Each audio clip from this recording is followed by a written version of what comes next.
What's going on, nation? So I want to start off first by telling you guys that this is a subject that I've avoided for a while, and it's a subject that's been on my mind for a very long time, but I've avoided talking about the subject because I guess I was afraid of what the reaction would be from people, because my last thing I want to do on YouTube is upset anyone, because I've been on YouTube for about 6 years now. I've been making videos for all kinds of people, for all kinds of goals, whether it's fat loss or muscle gain, and I've helped hundreds of thousands of people lose weight and build muscle.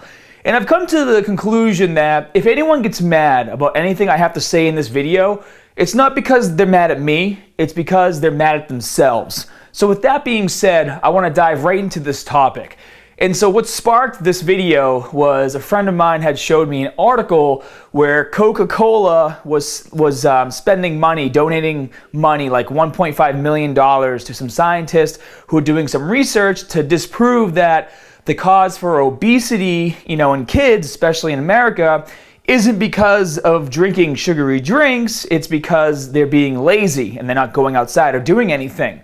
And when he actually showed me this, he was more from the point of, can you believe what Coca-Cola is doing? Trying to pay money to get people to say things. And the person who wrote the article was kind of under that same impression, like, oh my God, Coca-Cola is trying to, disprove this. And let's be honest, guys, you can pretty much prove or disprove any theory. I mean, obviously there are actual facts that can't be disproven, but you can get enough research to go behind any theory and prove whatever you want to prove. But my whole take on this thing is, you know what?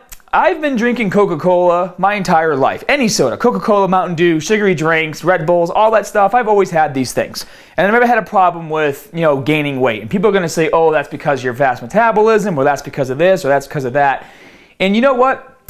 I really owe how I look and my appearance to my parents. Because my parents were the type of people where if I wanted to have soda, first of all, we were only allowed in my house to have soda on Fridays with pizza, because Friday was pizza night, and that's when we watched The Simpsons with my dad. That was like the only time we could have soda. And if I wanted to have soda during the week, I would not only have to ask for it, I would have to be like the most polite child in the world.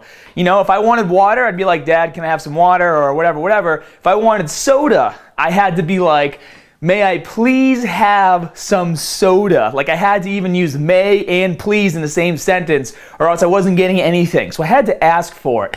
And so nowadays, if you take a look around, the refrigerator is more like a revolving door. Kids just go in, get what they want, and go and do whatever they want. And I feel like a lot of it has to do with lazy parents. And if you're a parent watching this video, like I said, if you're getting mad at me, it's because you're mad at yourself, because you know that you're doing this. Even Erica, when she was growing up as a kid, candy and treats were cookies, only things that were allowed to be had on the weekends, because they were treats. They were if you were a good kid, or if you did all your homework, or if you did go outside, When I was a kid, I would get locked outside. Like I couldn't even come in to use the bathroom unless I had to poop. My stepdad used to say, if you gotta pee, go in the woods, stay outside, build your treehouse, ride your bike, do all these things. And so in reading this article, I was thinking to myself, and I'm like, you know what?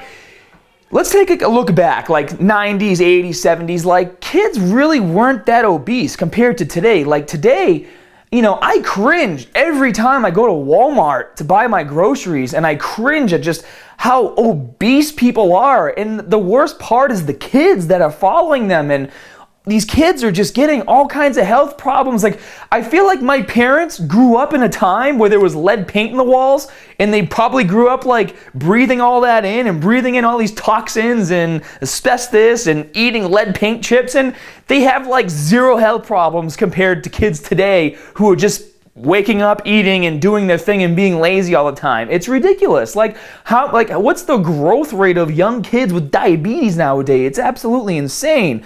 And so if you think back, I love movies, okay? Think back to like The Sandlot, classic American movie, right?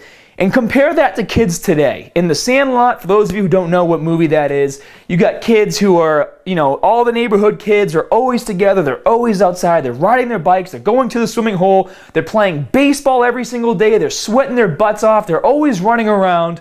And then compare that to kids today.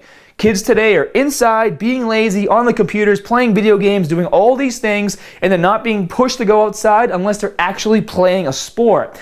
Now, if you're inside all day and you're being lazy and lethargic and watching TV and playing video games, you can crush a 12-pack of soda no problem. My friends and I, we were really into gaming, we still are, and every weekend we would basically go to my friend Joe's house and we'd work on our cars and we'd crush like 2 to 3, 12 packs of Mountain Dew and play games and do all these things. But then the rest of the week we're playing soccer, going to the gym, and doing all this other stuff. But if you're only home and all you're doing is eating junk food and drinking sugary drinks and sitting on your butt, you can't expect that you're not going to have health problems. And relating that to the Sandlot movie, like Coca-Cola has been around for a very long time. I'm pretty sure they're even drinking it in that movie. The difference is not only are they running around and playing sports and riding their bikes, you can't exactly be crushing, 10 to 12 sodas a day while you're out in the outfield, catching baseballs and riding your bike. You just don't have time to drink that much. So in addition to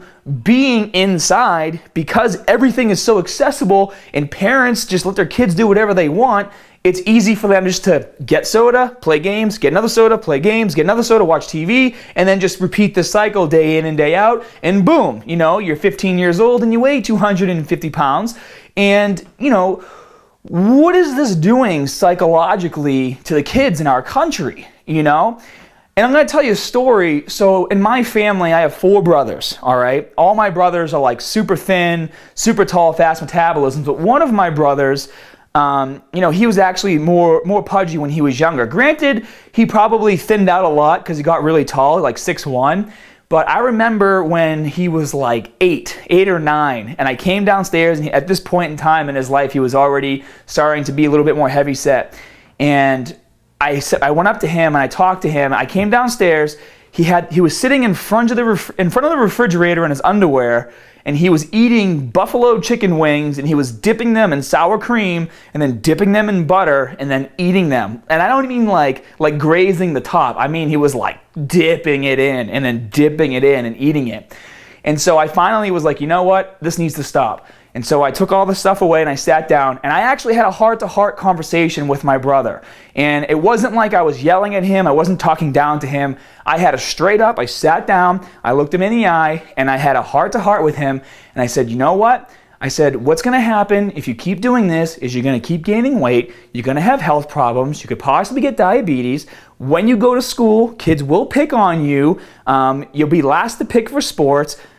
Girls probably won't take much interest in you just because that's how it is until you get older. When you're young, kids are brutal. Kids always go after the quiet ones or the overweight ones. It's just how it is. When I was a kid, I was the quiet one. That's why I got bullied. So, I know what it's like growing up and getting picked on. And it's like, if I can take that one element away from his life, which is being obese, then the more the merrier. Not to mention, these poor kids that are growing up super overweight, by the time they get to their teens and their 20s, and now all of a sudden, they're taught, proper nutrition, proper exercise, for a lot of these kids, it's too late. Their body has gone beyond, they can still get in shape, but they're going to have gross stretch marks and hanging skins. They're going to need surgery. They might have gyno, all these problems that could have been avoided if their parents just took the time to stop, letting them do whatever they want. And that, obviously, I know it's hard as a parent. It's a lot different now than it was back then. Parents have to work even harder to make more money. I mean, I know how it is. I know it's a daily struggle, but there's plenty of parents that have multiple kids and full-time jobs that take the time to teach their kids proper eating habits and take the time to, make proper meals. There's nothing wrong with going out and going to a fast food place or getting sodas or getting treats. You just have to do everything in moderation. And a treat needs to be a reward. You can't just be giving your kids treats for doing whatever they want or doing things on a daily basis. You need to set up structure. There needs to be structure in the home. Maybe I'm bantering too much. I'm going a bit off topic here. But at the end of the day, we need to stop blaming Coca-Cola or Wendy's or McDonald's and all these other places for our problems. Our problems start at home. And you don't have to be, it's 2015, And if you're watching this video, then clearly you know that there's information out there to help you reach your goals. There's no more excuses. You can't say, I can't afford a personal trainer. Well, you don't need one. I have over 1,200 videos that will show you exactly how to train, and I'm probably the only YouTuber with close to 1 million subscribers that'll actually respond to your comments and send you the right information you need to reach your goals, okay? There's no excuses. All you have to do is set up structure and stop blaming everyone else. And one more point I want to make too, and like I said, America is really going down the tubes in terms of, we're the most obese country in the world. This year, we went to Paris in April for Crystal School Vacation. For those of you who saw the video, it's actually where I proposed to Erica. Anyways, every single place we went to, like, everything was so small. I mean, I'm not a huge dude, but I'm about 177 pounds, okay? I could barely fit in the bathrooms in most of the places we went. And we didn't go to like cheap hole-in-the-wall places to eat. We went to like normal places, a few fancy places. I could barely fit in like the seats and like be comfortable and go to the bathroom. And I'm thinking to myself the whole time we were there, what if I was like 250 pounds or 300 pounds or overweight? I wouldn't even be able to enjoy a trip to Paris because I wouldn't fit anywhere, And even over there, people eat more food. They're all outside. They're walking more, so they're exercising more. So that's probably why, they're in shape. They do a lot of walking in that side of the country, for those of you who haven't been there. But still, I mean, imagine, you're a parent and your kid grows up and he's super overweight, his body's all messed up, then he starts traveling and he can't even enjoy a nice vacation somewhere because he can't fit anywhere. You know what I mean? And maybe that's being a bit too far-fetched, but at the end of the day, we need to stop being so accepting of let me rephrase that. We need to accept people for who they are, but at the same time, as Americans, like I feel like this country, we're so politically correct about everything that everything is acceptable.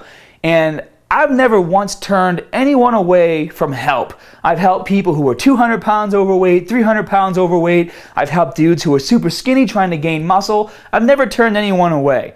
But I'm not going to sit here and tell you that it's okay to be curvy and make it some cute thing. Like, it's not okay. It's unhealthy at the end of the day, And there's a lot of things going on, like the Runner's World magazine had a plus-size model on the cover, and they're trying to idolize this plus-size model. And I was talking to Erica about it. I was like, you know what?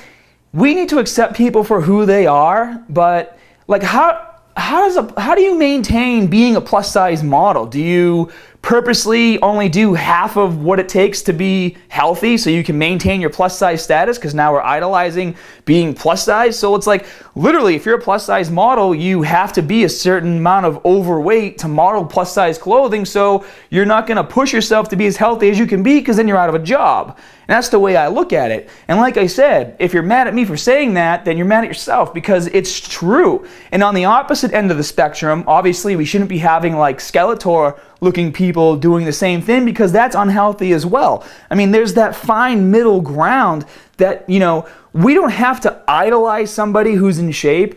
Like me, for example, I'm an in-shape dude. I'm not saying you need to look like me. I'm not saying I'm God's gift to the world. I'm not saying I'm the best looking person in terms of being in shape. But I will tell you that I know that I'm healthy inside and out because I have proper eating habits and proper exercise routines that I do, and I feel great. My health risks are pretty low in terms of what's going to happen to me in the future because I take care of myself. And if we keep telling our kids, oh, be yourself, who cares if you're overweight? People should just accept you for who you are, And I'm going to end this video with this, and I want you to think about this. So then this is the biggest thing, and this is the biggest issue. This is why people get screamed at for saying, oh, you hate obese people, you hate fat people. And that's why people say these things. Let's say I started gaining weight, okay? And now you need to accept me for who I am. And so let's say now I gained 30 pounds. So let's say I'm 200 pounds. You're going to tell me, oh, Scott, you look great, just be yourself. And then I'm going to gain 230 pounds. And you're going to say, wow, Scott, you look great. Who cares what people say? Just be yourself. You're not that bad. Then I'm going to get to 260 pounds, and then you're going to think to yourself, wow, Scott's getting pretty fat, but I'm not going to say anything because it's wrong to say that.